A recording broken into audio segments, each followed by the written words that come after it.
È arrivato a Dolusk, ai confini con l'Ucraina, il pullman organizzato dalla Fondazione Moncada in collaborazione con la Toline Cuffaro di Raffadali, che hanno portato beni e viveri di prima necessità raccolti tra i tanti volontari che hanno contribuito fattivamente a tale opera di beneficenza.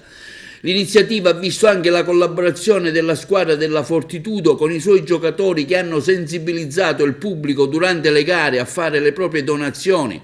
I beni sono stati consegnati, come vediamo dalle immagini inviatici dall'Ucraina da Marco Gallo, in una struttura adibita a riceverli con tanti bambini festosi e gioiosi.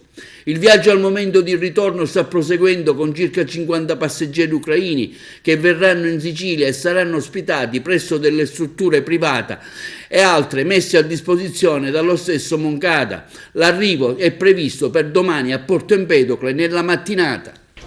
Ce l'abbiamo fatta, siamo in Ucraina e stiamo scaricando i cartoni. Abbiamo superato tutta la frontiera, tutti i confini, le persone stanno arrivando, quindi il tempo che noi scarichiamo e loro salgono qui, quindi dai, ce l'abbiamo fatta.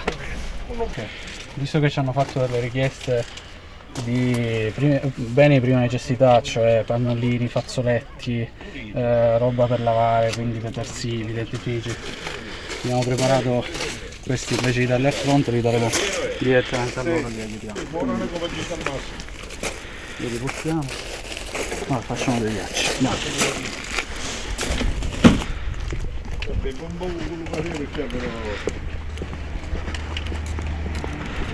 Il resto lo portiamo poi più tardi al fronte, così come era previsto, però abbiamo visto con gli occhi questi bambini, queste famiglie, queste donne che hanno realmente bisogno e noi, da buoni siciliani, glielo lasciamo.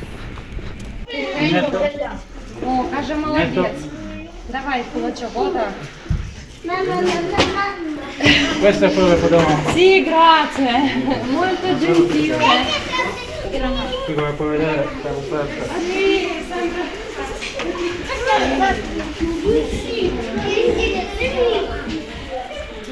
Direi che le immagini parlano da sole. Vabbè, ciao Giulia. Ciao Giulia. Sì, Niente, ciao a tutti.